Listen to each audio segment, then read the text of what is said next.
Consumer ইলেকট্রনিক্সের একটা বড় পার্ট হচ্ছে টিভি। একসময় ছিল এরকম বড় বড় ভোটকা পিকচার টিউবের টিভি, তারপর চলে আসছে চিকন টিভি। এখন হেয়ার বাংলাদেশ করছে কি, টিভির মার্কেটটারে পুরো ধ্বংস করে দেওয়ার জন্য 1 লাখ টাকা নিচে 65 ইঞ্চ M80 নামে একটা সিরিজ লঞ্চ করতেছে, যেটা 65, 75 এবং 55 ইঞ্চ তিনটা মডেলই পাওয়া যাবে।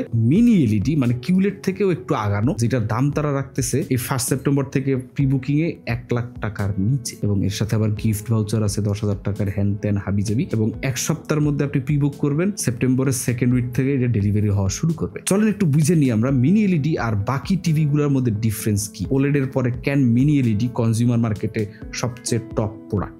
মোস্টলি দুইটা টাইপ এক্সিস্ট করে, এক হচ্ছে এলসিডি, এক হচ্ছে ওলেড, আর বাকি সব এই দুইটার ভ্যারিয়েন্ট। এলসিডি টিভি গুলোই বেসিক্যালি এখন এলইডি টিভি হয়ে গেছে। এখন লাইটের মধ্যে যদি আমরা ব্রেকডাউন করি তাহলে এজ লাইটিং, ডিরেক্ট এলইডি, যেগুলো পিছনে এলইডি দেওয়া থাকে, ওগুলো টিভির ব্রাইটনেস অনেক বেশি হয়। তারপর হচ্ছে ফুল অ্যারে লোকাল ডিমিং দেওয়া হয়েছে, যাতে জায়গার ব্যাকলাইট বন্ধ করে আপনার কন্ট্রাস্ট আরো বাড়ানো যায়। তারপর হচ্ছে কিউএলইডি, মানে এলইডি প্যানেলের মাঝখানে একটা কোয়ান্টাম ডট লেয়ার দেওয়া হয়েছে, যাতে ব্রাইটনেসও বাড়ছে এবং কন্ট্রাস্টও বাড়ছে, দুইটার মধ্যে একটা ব্যালেন্স ক্রিয়েট করা হয়েছে। এবং এর সর্বশেষ আপডেট মিনি এলইডি হচ্ছে টপ অফ দ্য লাইন এখন এলইডির মধ্যে যত টিভি আমরা দেখতে পারি। আর ওলেডে গেলে ওইটা একটা ভিন্ন কাহিনী। এখন কেন এত মিনি এলইডি নিয়ে ক্যান করতেছি, বিকজ কিউলেট টিভি এখন যদি আপনি বাজারে কিনতে চান, এখন যারা মোটামুটি মধ্যবিত্ত উচ্চ মধ্যবিত্তের কাতারে পড়ে, তারা সবাই একটা 42 ইঞ্চ টিভির মধ্যে থাকে এবং প্রাইস থাকে 40-50 হাজার টাকা। তারা অনেকেই ভাবে যে যদি আমি টিভি আপগ্রেড করি তাহলে আমার কেমন টিভিতে আপগ্রেড করা উচিত। ডেফিনেটলি আপনি যদি 55 থেকে 65 এ যান, তাইলে আপনি একটা ট্রু বিগার টিভির ফিলটা পাবেন। যদি আরো উপরে উঠতে পারেন, if you can afford it, why not. But 65 ইঞ্চের যত